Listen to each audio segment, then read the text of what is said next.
Hi, today we're going to show you how to cook a mix between two dishes from two different cultures. So we're going to cook a very famous Mexican dish called pozole and another dish called chirlu from Turkey. So yeah, let's start. We're going to start with the pozole, which is a very traditional dish here in Mexico, and it's very common in parties and events with other people. And yes, I'm going to show you how to do it. Okay, the first step to make pozole is that you have to cook the corn like this. And the chicken you have to cook apart. This is a chicken foot, but you can choose whatever part of the chicken you want. And afterwards you cook the chili. This is chile guajillo.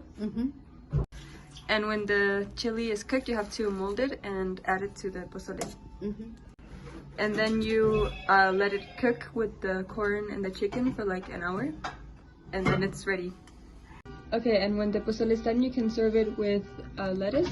So you add it like this, and then you can also add radish, pieces like this, and onion. And last but not least, you can also serve it with some cream on top if you want. And then you can eat it if you want with these tostadas, but this is also optional. You can just eat it like this alone, like you want. And the next recipe we're gonna make is the Turkish dish called chirlu, and this is also a very traditional Turkish dish, which is like stewed vegetables, and you can also include stewed meat. But in this case, we're going to do it without meat because we're going to mix it with the pozole, and we already used chicken for this, so we're going to make a vegetarian version. Okay, so the first step to making this dish is that you're going to heat some olive oil in a large pot, and then now you would normally add the beef, but since we're not going to add beef to this dish, we're just going to go directly to the vegetables. Okay, so first we're gonna add some onions, and then we're gonna add the garlic, and we're gonna let this heat over medium heat until the vegetables are brown and soft. Okay, and when the garlic and the onion is ready, you can add the hamani corn. We're only gonna add a little bit because we also added this in the pozole. And we're also going to add the tomato and the potato as well. And now we're just going to mix it really well, and then we're going to let it simmer for about 30 minutes. And then we're going to season it with some paprika and some black pepper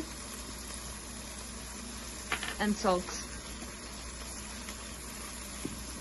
And after you have let it simmer for about 30 minutes, you remove the pot from the heat, and then you can just add it to a small dish, and you can serve it with cilantro or slices of lemon for those who wish to add lemon to the dish. So yeah, this is how you prepare pozole and chirlu. And like we said before, you usually eat pozole with tostada, and chirlu you usually eat with bread. Actually, in Turkey they eat almost everything with bread, but in this case we're just gonna eat both with tostadas. And of course you can add some lemon to both if you like. Well, we choose corn because it's representative of Mexico and it's outstanding in the dish. Also, it is known as maize. It's originated from a wild grass called teosinte in ancient Mesoamerica, now Mexico. Also, through selecting this pozole, we discovered that was consumed as a ceremonial dish by the Aztecs and other indigenous peoples of Mesoamerica. And also the ingredients we chose, it represents the colors of both flags that are green, white, and red. So that was a small touch to give us to the dish. And well, the recipe represents the traditions of both countries. First, within the pozole, the Mexican culture is presented because this dish it's particularly made in special occasions and when the Mexican independence is celebrated. And on the other hand, we have the turlu, that is often referred as Turkish ratatouille. And well, this was like very traditional within all Turkish culture. And well, it's made with some ingredients that are like zucchini, that it's particular from there. And well, for us, being here in Mexico, well, it isn't like a real barrier, but for the other students in Turkey, well, they didn't have like a particular access to corn and other stuff that can like be a limitant when creating pozole, like avocado. But all in all, they could, with the ingredients they have, they also could do the pozole. Do you think our new recipe could be sustainable and environmentally responsible? We think so, yes.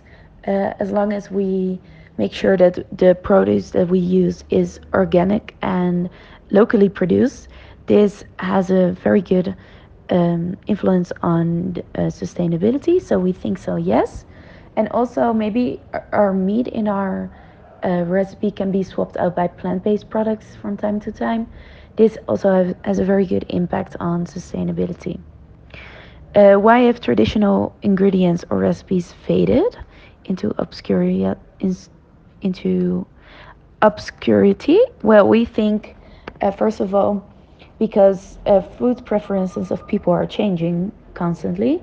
People tastes evolve, new foods become available to the market, to the whole world, and also a reason can be globalization and industrialization. Because of the rise of industrial food production and globalization, this can lead to people over the world being interested in to the same foods, and traditional recipes kind of are being replaced by the more trendier food in the world. Question D: how can we make our food system more sustainable and production more responsible? We can first of all support local and organic agriculture. This has a great impact on the slowing down of food transportation and the energy being wasted on this. Second, we can reduce food waste, so try to recycle different foods and create different meanings for it. This can help as well. Third, we can promote sustainable fishing and farming practices. So this creates to the image of responsible agriculture, and it can help protect natural resources. For question E, what collaborative strategies have we come up to rescue and celebrate our gastronomic heritage alongside the communities?